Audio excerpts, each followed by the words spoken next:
Okay, so I'm going to share with you guys this technique that I use at my workplace, and also we do it a lot with companies in boot camps.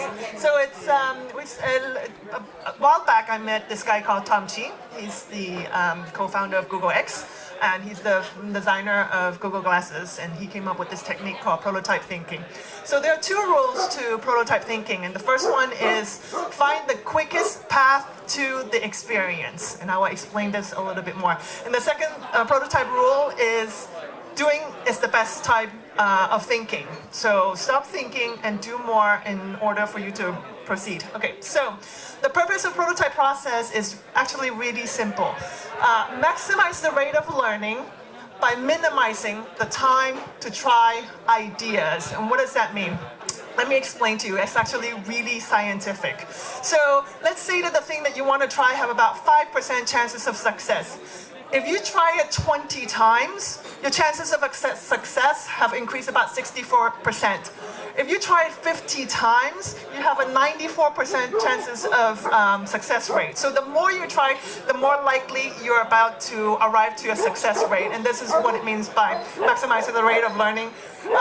We minimize the time of trying things. Okay, so the key is don't guess. The more time you do this prototype, the more you learn about what failed, and which leads to the second one, which is don't fail. We talk a lot about failing is good, failing is well, but if you don't learn about your failings and your errors, then it doesn't really help you in terms of your process. So don't guess, don't fail, learn from the different iterations that you have done along the way.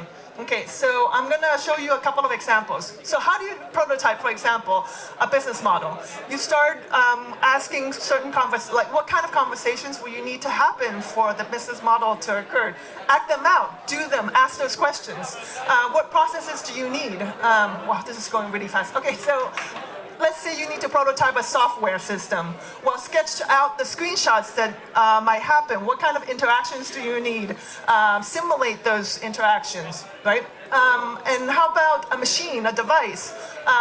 Simulate the physical form. Make the prototype, even if it's paper. What kind of function does it do? Create the cheapest way to have a mock-up of that particular experience. What about a marketing campaign? What will people need to know? Ask those questions, draw them, present to strangers, listen to their reactions.